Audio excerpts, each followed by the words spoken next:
So when you want to name the alcohol, so you need to look at the number of carbon at your longest chain. So the recipe or the method is still the same. So 1 carbon is methanol, 2 carbon is ethanol, then going to propanol, butanol, and then you just have to remember your pentagon, hexagon, heptagon, octagon, nonagon, and all.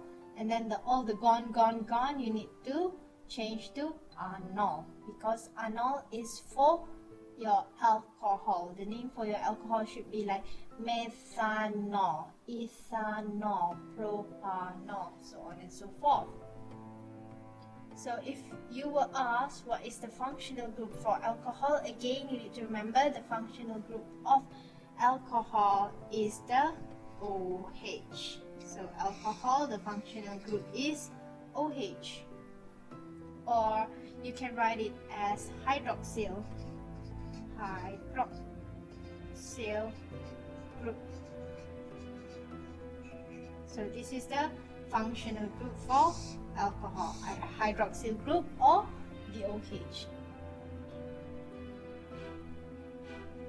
So sometimes if you were given a random structure, see, almost the same, the number of carbon is the same, but the name shall be a little bit different. So for example, you have a compound with 3 carbon, 1, 2, 3. So but the first compound is like this, and the second compound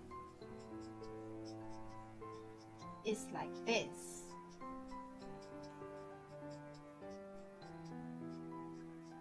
So the same rule for both. First, you need to look at what is the functional group. So you can know that both have OH. So both of them are alcohol. So you should know that the end of the name must have that anol thing. So how you're going to number this, you need to make sure that the numbering for your functional group, which is the OH, should be at the lowest number. So this one, definitely here, 1, 2, 3. But here, you can actually go this way or this way, doesn't matter, because the OH is right in the middle. So I just go 1, 2, 3. But the name, although if you want to write the molecular formula for these two, the molecular formula should be the same, exactly the same, but the name might be different because of the position of your OH. So, because you have 3 carbon, so it's going to be a prop. So prop, propan, because it's supposed to be anol, right? A-N-O-L. But you need to put the numbering because the OH is at number 1. So propan 1 ol. Propanol. Or if you have a structure like this, it's going to be the same, propan, but the OH is at number 2. So propan 2 ol. Okay? That's how you name the alcohol. Okay, let's move on to cyclic. So if you have a cyclic, for example, if you have this kind of structure, so you have your OH here and your methyl here.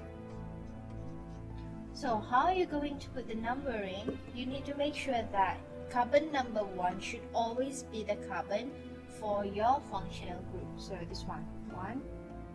And then your substituent should have the lowest number. So you can go around here, so 1, 2, 3, 4, 5. But if you go around this way, anti-clockwise, you go 1, 2, 3. So that your substituent is at the lowest number. So the name will be 3-methyl because this is a cyclic, so you think cyclohexanol. Why hex? 1, 2, 3, 4, 5, 6. Pentagon, hexagon. So cyclohexanol. So hexanol. So hexan all. The all is for alcohol.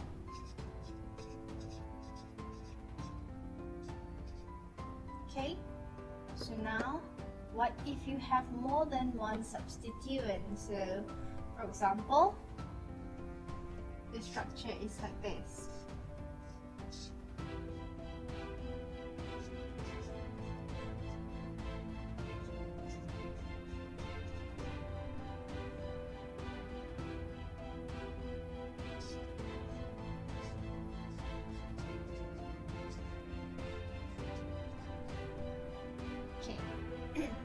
So, the rule of thumb, your first carbon should always be on the functional group for alcohol. So this is your first carbon. So you should go anti-clockwise or clockwise. So if you go clockwise, so 1, 2. Right, this is 1. So this one, 2, 3. Right? So 1, carbon number 1. Carbon number 2, carbon number 3. But if you go this way, so this is carbon number 1 and this is carbon number 2. So make sure that your substituent, your first substituent should be at the lowest number. So this one should be number 2, 3, 4, 5. Okay? So if this is the case, you should name it 2, 5, 5, because 2, 5 and 5, right?